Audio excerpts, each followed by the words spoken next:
The truth is that the war in Gaza has enormous economic incentives behind it for the US, for the EU, and for Israel. I mentioned some of these in part 1, and I'm going to expand on my analysis in this part 2. See, Israel and the United States have been planning for decades to build what is called the Ben Gurion Canal. This is a rival to the infamous Suez Canal in Egypt. This Ben Gurion Canal will begin at the port city of Eilat and finish right next to, if not directly through, Gaza.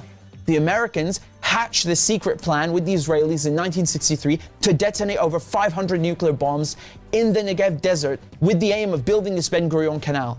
You know, this goes without saying, the Suez Canal is one of the most important, quintessential geostrategic assets on the planet. It connects the Mediterranean Sea to the Red Sea.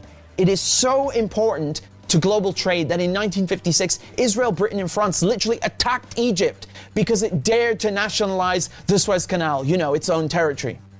Let that give you an idea how important this is economically. It's situated at the intersection of 3 continents and 2 bodies of water. It cuts shipping times and shipping costs by so much that today, 12% of global trade, 30% of global container traffic pass through the Suez Canal. This is why Israel are absolutely obliterating Gaza. They want no more Palestinians and no more resistance. Uno scopo, distruggere Gaza. Distruggere questo male assoluto. Egyptian President Sisi was told in the last weeks that if he accepts Israel's plan to take Palestinians from Gaza and put them in the Sinai desert, that Israel will pay for this and the United States will wipe Egypt's national debt. Look at that. And the third aspect about the River Nile. You see, Ethiopia, which is Egypt's neighbor, built something in 2011 called the Renaissance Dam, which cut water to both Sudan and Egypt. And this is, you know, it's caused a huge argument ever since. Now, Ethiopia has a significant Jewish population. The United States, and specifically Israel, could theoretically lean on Ethiopia, as they have done before, and pressure it not to fill up its reservoirs, which is very good for Egypt, and shall we say would incentivize Egypt to take in people from Gaza. You see, you need to understand this Ben Gurion Canal is the last piece of the puzzle. It will cement the Americans and Israelis' control over the world's most important shipping lane, giving them total control over maritime trade. So follow me down the map. The Red Sea, which would feed into the Ben Gurion Canal, it already has a huge presence of American and Israeli troops. Did you know, for example, that Israel's largest military base is located in the Red Sea on Dahlak Island in Eritrea? This base was hit by Yemen in the last few days in support of Gaza because Yemen is an integral part of the resistance axis. Yemen is located right next to Eritrea in a crucial area. I mean, we're talking about the Gulf of Aden. We're talking about the Bab el-Mandeb Strait. Thousands, tens of thousands of ships pass this area every year, including a large percentage of the world's petroleum vessels. The US have been trying for decades to control this important shipping lane by putting troops right opposite Yemen, in Djibouti and Somalia, and what is called the Horn of Africa.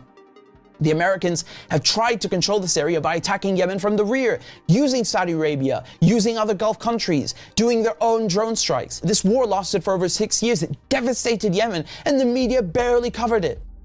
Another one of Yemen's important geostrategic assets is the beautiful island of Socotra, which is located, I mean, talk about geostrategic. It's located between the Horn of Africa, the Gulf of Aden, the Arabian Sea, and the Indian Ocean.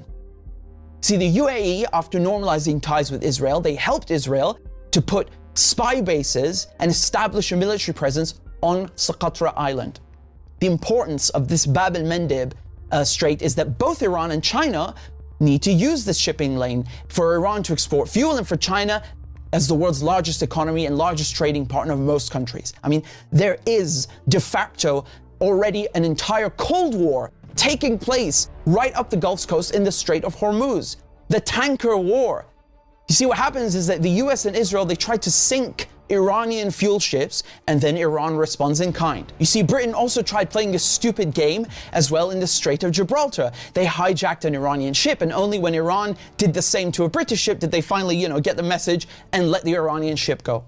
The US have gone so far as to even steal Iranian fuel tankers and sell off the cargo. A practice that is commonly referred to as piracy. the US and Israel can always attack Iranian and Chinese ships later on in the Bab el-Mandeb Strait, up into the Red Sea, and of course by replacing the Suez Canal with the Ben Gurion Canal. This final piece of the puzzle will allow the US and Israel to dominate world maritime trade. They can use this not only to the benefit of their own economies, but to damage and to attack other countries' economies, like China, like Iran, Egypt, Syria, Lebanon. I mean, this is literally highway robbery on the high seas. And the Ben Gurion Canal is the key to all of this. You know, Egypt could stop this war in Gaza right now by shutting down the Suez Canal. It is bewildering that they don't do this. If not for Gaza's sake, do it for your own sake. Egypt's economy is going to be leveled if this Ben Gurion Canal is built. It will completely undermine the Suez Canal. Where is Saudi Arabia? Why don't they threaten to cut oil production for 1 week, for 1 bloody day, just to stop this war? Or is there something in it for them, were Gaza to be leveled and replaced with this canal? Where are the Arabs? Where are the Muslims? Look at the European Union. They have nothing in common with each other except geography. They have over 24 languages. Whereas the Arab world, from Morocco to Oman, have a common tongue, common geography, common religion, common history, and common culture. I mean, this automatically makes them a global superpower, not to mention the natural resources, the geographical landmass, and the population, which are essential factors and criteria of hard power. In the Arab city of Cordoba were 2 miles of public lighting in the streets when London was a village. It's not only the size of the Arab world, but look at the straits. All the vital straits are located in Arab countries. The Strait of Gibraltar, which is Jebel Tariq, the Suez Canal, the Bab el-Mandeb Strait, and the Strait of Hormuz between Iran and Oman.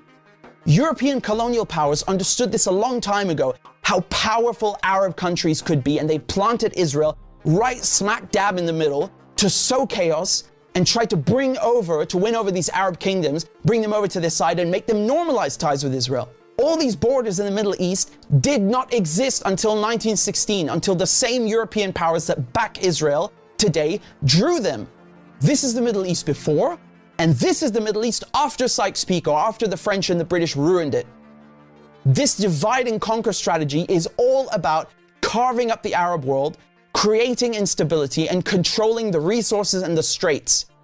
These powers, they always play this sectarian card. You know, they love to pit Sunni against Shia. They did this in Iraq, they did it in Lebanon, and now they try to do it between Arabs and try to pit them against Iran. In Palestine, they tell you, oh, it's about Jews against Muslims. No, it absolutely bloody isn't.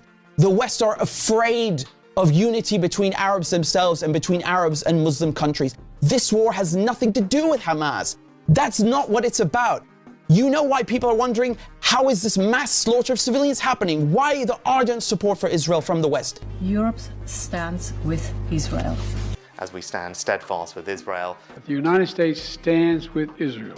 Why are they allowing this to happen in broad daylight? They won't even call for a ceasefire. What's controversial about that?